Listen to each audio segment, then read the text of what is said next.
Today we're going to be talking about our initial design process for our catapult. Hi, my name is Kyle Kessel. And I'm Christopher Yarbrough. And I'm Sheldon Smith. To introduce our project, we are Team 19. The goal for this project was to create a launching system that sends 3 ping pong balls as far as possible. And the idea we chose was a catapult system as the best way to launch it, because our requirements were to launch this ping pong ball or to carry it at least 1 inch.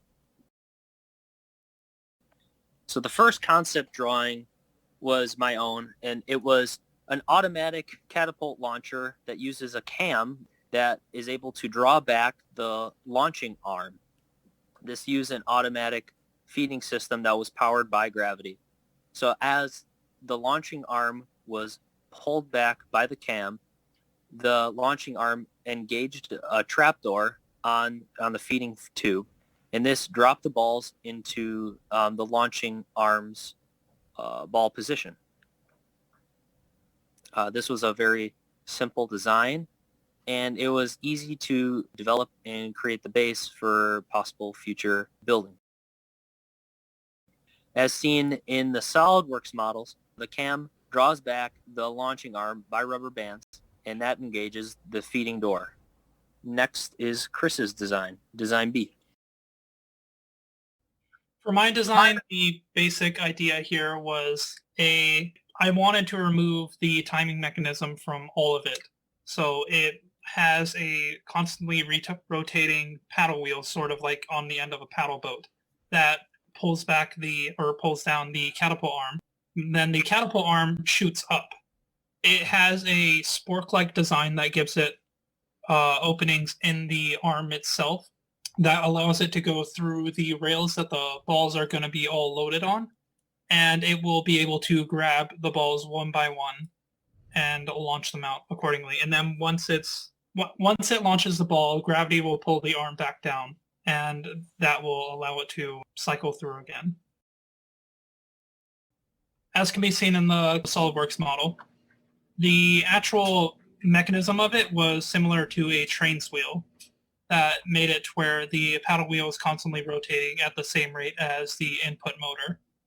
This allowed it to feed the balls into the rail one by one and launch the catapult arm in a rather consistent manner. It does still inherently have some timing mechanism. I couldn't remove it completely like I wanted to in my concept, but it still worked effectively. For design C, we have the motor connected to the second gear displayed in the drawing. The second gear will spin the first gear that is connected to a pulley system that will pull back the arm. The arm will be released when the second gear rotates into the section of no teeth, causing no friction between the gears. This allows the pulley system to unwind and be launched from the compression of the spring. The mechanism of the design is dedicated to releasing the ping pong balls in a crank slider configuration. The idea behind this is to have the 3 balls launch consistently. As a group, we decided to dismiss the concept of drawing C. The reasoning behind this includes a series of problems. The second gear ratio would have to be very large in order to have enough time for the arm to be pulled back. Next, the mechanism would be inconsistent angular velocities from the motor due to the teeth with friction, and then suddenly no teeth with no friction. This would cause a slider that releases the ping pong balls to be inconsistent, resulting in not being able to achieve the goal of shooting 3 ping pong balls at once. Ratios and position would have to be precise, and the overall design is more dependent on gears rather than the mechanism itself. Our decision making on the final design to become a prototype is based off the criteria as we look into our matrix. The criteria consists of how mechanisms are produced in our design, being able to shoot 3 ping pong balls consecutively, producing a higher estimated shooting distance, the size of the catapult itself, and the simplicity of the overall design. Design A has met all of our requirements and therefore became our design for the prototype. Okay, as seen to the far left, this is the working prototype. It shoots 3 balls in a row. As the cam gear comes back around, it draws the launching arm down and then releases it due to loss in friction. As seen in the second photo, the cam gear can go fully around without touching the floor or coming into any interference. And as seen in the third photo, that is where the launching arm is fully upright, where it is attached, where it has a rubber band attaching the launching arm pins to the center post. In the center post, there is a wooden pin that goes left to right, and that is where the rubber bands attach to the launching arm. On the launching arm, into the back of it, there are 2 pins that where the rubber bands attach. This creates tension for the launching arm, which allows for maximum launching distance. The maximum amount of rubber bands for this model was around 3. It could go to up to 4 with a fresh set of batteries, but it slowed down the feeding mechanism and caused unequal launches. The best optimal approach to the rubber bands was 3 rubber bands. This allowed for maximum distance of throwing and maximum feed rate possible. It also allowed for the best type of feeding because it was more centered into the ping pong slot on the launching arm. Also, in this model, the stop bar that stops the launching arm at a 45-degree angle was removed. Instead, a stop block was put on the base of the center post.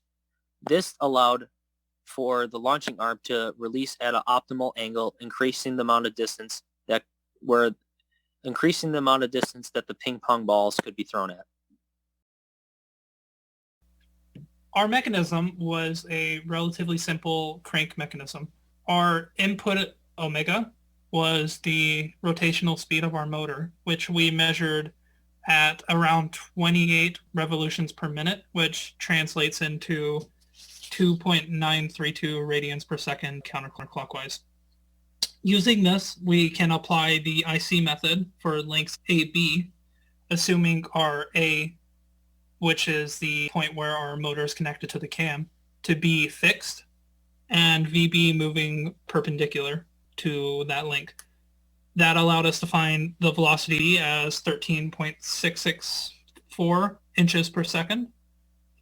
We could then also apply the IC method for link BC, with C being the fixed pin for that link, and our now known velocity of B, in order to find the rotational speed for that link as 1.558 radians per second clockwise.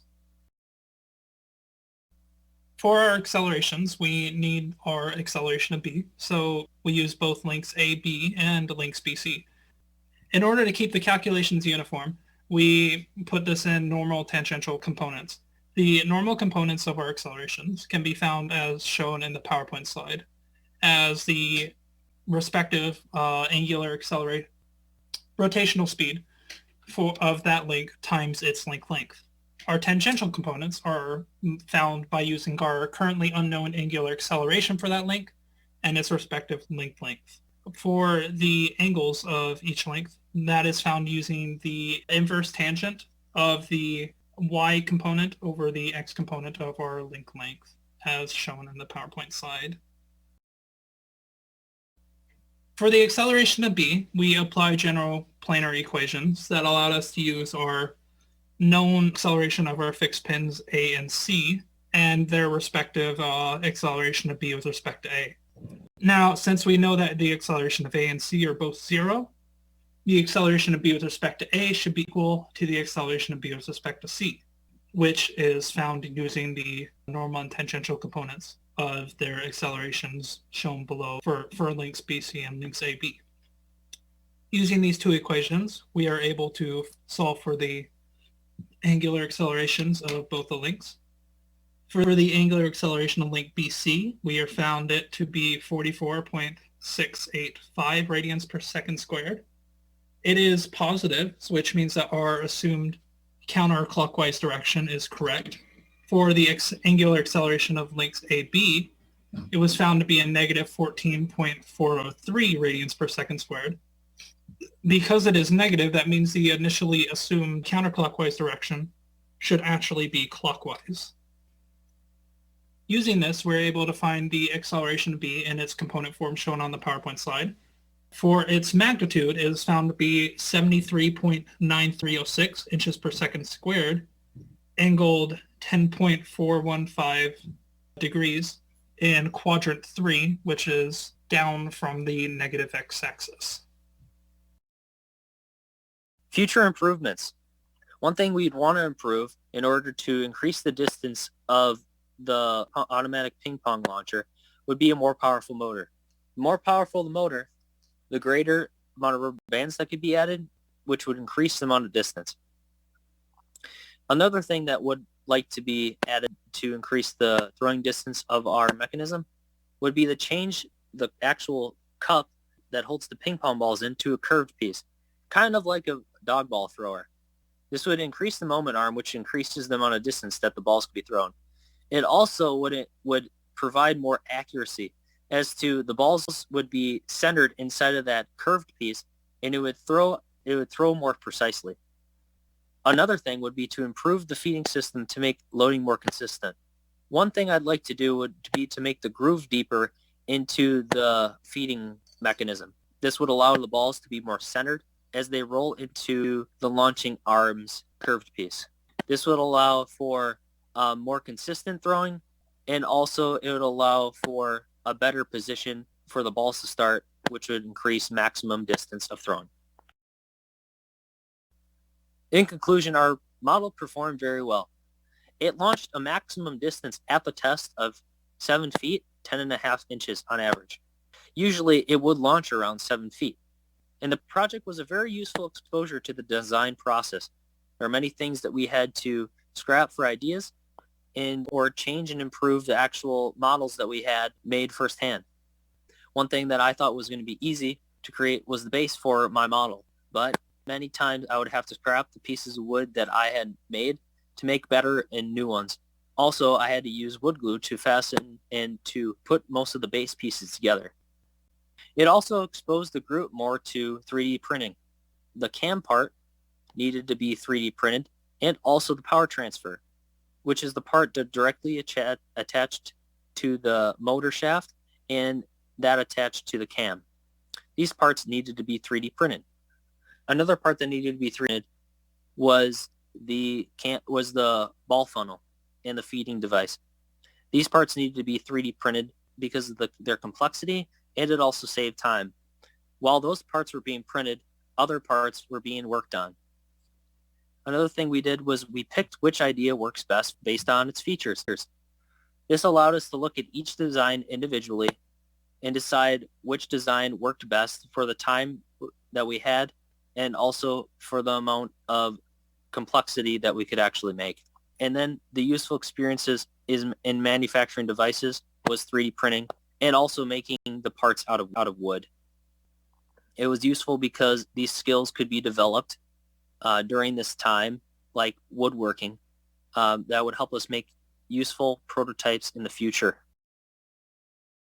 Thank you for taking the time to hear us out. That wraps up our process of designing our catapult. Hope you enjoyed.